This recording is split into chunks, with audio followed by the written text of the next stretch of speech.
Hey Fight fans, it's Michelle Joy Phelps with BehindTheGloves.com, and I am here with Paulie Malignaggi in England, here for the Froch Gloves rematch. How you feeling? Good, good. Just got in last night, so I was trying to get over the jet lag, but, you know, making it happen. Jet lag sucks, doesn't it? It does, but make it happen. You know, the adrenaline for this fight week, it'll keep me excited. So, this is making UK history.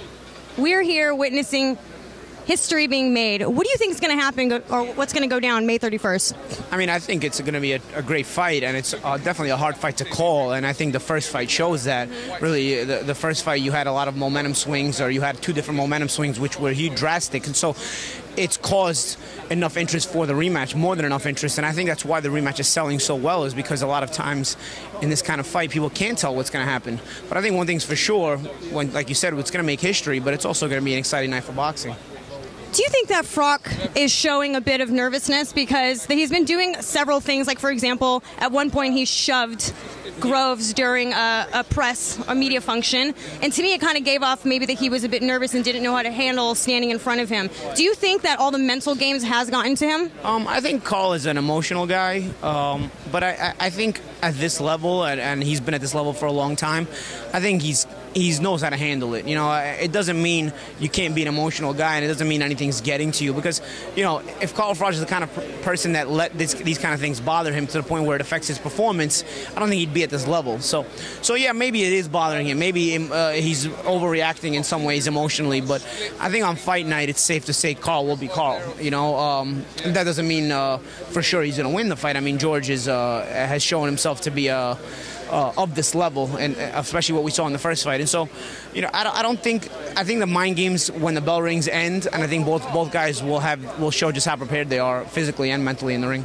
So going back to the first fight, do you feel that it was maybe the stoppage was a bit too soon? Yeah, I thought the stoppage was a bit too soon, but I will say, it doesn't mean Carl wasn't going to win late. It doesn't mean that George wasn't going to win late. It just means it was too soon, and it kind of deprived the fans of seeing what really would have happened. You know, because one thing about George, he was doing great. He was doing great. And one thing about Carl, even he's shown in the past that if guys do great against him early, it doesn't mean he can't get them out of there late. So did Jermaine Taylor. So I think it deprived the fans of seeing what would have happened between two guys who were fighting at a very elite level and showing some great boxing. And so you have to have this rematch. You know, it's a shame that the first one didn't get the efficient ending it should have gotten. But that's why we're getting the rematch. Right. So we got DeGale fighting Gonzalez. Now, the winner of this fight is possibly going to go on to fight the winner of Froch Gloves. What do you think is going to happen between that fight? I think it's a good fight. I think Brandon Gonzalez has kind of flown under the radar, even in the States. I've seen him fight, and he's a pretty good fighter. You know, this is not a walk in the park for DeGale. DeGale obviously is a gold medalist for the UK, and he's the more known fighter here, especially, and I think even internationally. I mean, Brandon Gonzalez has not come with a lot of hype, but it's more so because, you know, even in the States, he hasn't gotten the hype he may deserve. From what all intents and purposes, he's a hardworking guy. He's got a good record. He's coming off of with the draw with Ostuzin, you know, in the fight where he was also the B-side. So I don't think this is foreign territory for him to be going to a place where he's supposed to lose. I think he puts up a good fight. We'll see, you know, because DeGale can fight as well. So I don't think it's a cakewalk or a showcase though for DeGale. I think he's going to fight. Right.